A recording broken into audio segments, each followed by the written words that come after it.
جب ایک بچے کا جنم ہوتا ہے، بچہ معصوم سا، نازک سا ہوتا ہے، اس کو دوسروں کی ضرورت ہوتی ہے۔ اگر کمپیریزن کے طور پر لائف کے اس سٹیج پر ایک بکرے، گھوڑے اور بھینس کے بچے کو لیں گے، ان کا بچہ جنم لیتے ہی اپنی ٹانگوں پر کھڑا ہوتا ہے۔ انسان کچھ اسپیشل ہوتے ہیں، اس کو کیئر کی ضرورت ہوتی ہے۔ وہ انسانی بچہ ایک ریولیوشن فریکوینسی کے ساتھ آیا ہوتا ہے، ایک نوبل مشن کے ساتھ۔ وہ فریکوینسی اس کا جوش، جذبہ، ول پاور اور ایپٹیچیوڈ ہوتا ہے جس کام کے لیے اس انسان کا جنم ہوا ہے۔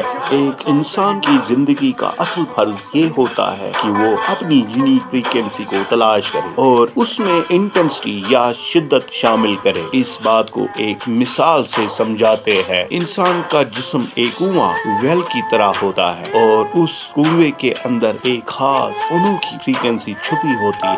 جب ایک بچہ پیدا ہوتا ہے تو اسے اپنی اس فریکوینسی کا احساس نہیں ہوتا اور نہ ہی اسے اس وجہ کا علم ہوتا ہے جو اس کی پیدائش کا اصل مقصد ہوتا ہے۔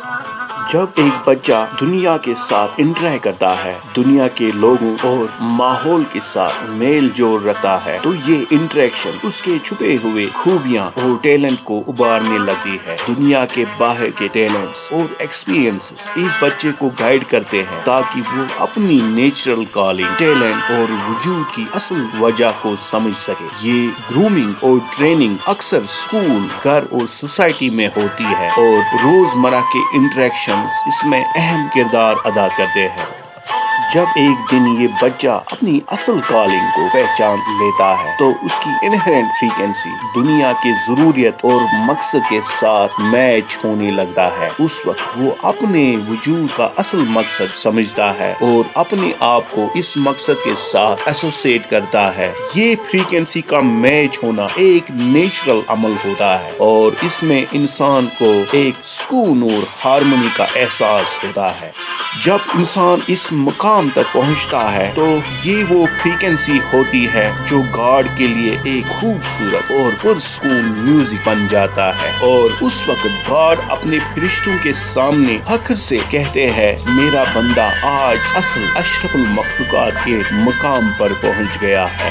اشرف المخلوقات کا مطلب ہے سب سے یونیک مخلوق۔ انسانی فنگر پرنٹس کو انسان کی پہچان کا سب سے منفرد نشانیوں میں شمار کیا جاتا ہے۔ فارنسک سائنس کے مطابق دنیا میں کسی دو افراد کے فنگر پرنٹس ایک جیسے نہیں ہوتے، یہاں تک کہ جڑواں بچے بھی الگ فنگر پرنٹس رکھتے ہیں۔ یہ فنگر پرنٹس انسان کے پیدائش سے پہلے حمل کے شروعاتی مرحلے میں یعنی 10 to 24 ہفتے کے درمیان تشکیل پاتے ہیں۔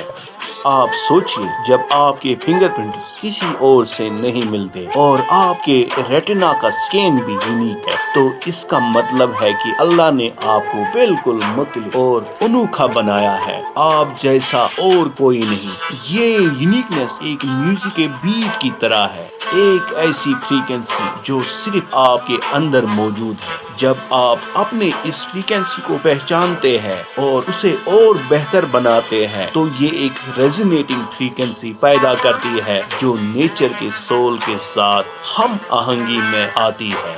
یہ وہ فریکوینسی ہے جو اللہ کو پسند ہے اور اسی لیے آپ کا جنم ہوا تھا۔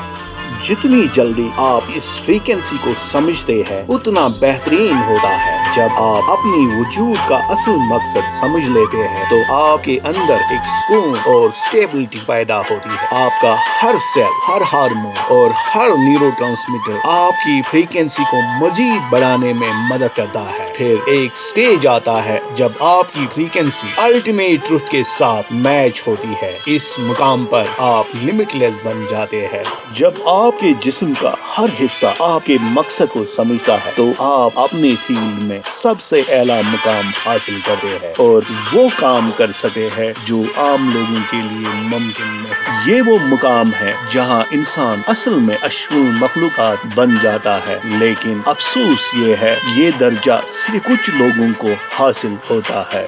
زیادہ تر یا میجارٹی لوگ ہوتے ہیں جو اپنی فریکوینسی پہچان نہیں پاتے، ہمیشہ ایک شور، کنفیوژن اور ڈسٹربنس میں رہتے ہیں۔ دنیا میں لوگوں سے انٹریکشن ان کو دور لے جاتا ہے اپنی فریکوینسی سے، اسی لیے وہ ہمیشہ شور میں رہتے ہیں۔ اگر آپ کو لگتا ہے کہ آپ کے اندر کا کنواں یا ویل کسی فریکوینسی کا جواب نہیں دے رہے تو کیا کرنا چاہیے؟ آپ کو بھیڑ بھاڑ اور دنیا کے ہلچل سے دور جانا چاہیے تاکہ اپنے اندر کی ہلکی سی بھی فریکوینسی محسوس کر سکے۔ اسی لیے بزرگ لوگ، رشی، سنت اور صوفی عوام سے الگ ہو کے گپھاؤں، گھروں اور سنسان جگہوں کا رخ کرتے ہیں تاکہ اپنی اصل فریکوینسی کو سمجھ سکے۔ زندگی کے 3 مرحلے، فیزز۔ اگر ہم اصل اشرف المخلوقات بننا چاہتے ہیں تو ہمیں اپنی زندگی کو 3 فیزز میں گزارنا چاہیے۔ پہلا فیز، اپنی فریکوینسی کو تلاش کرنا۔ یہ بچپن سے جوانی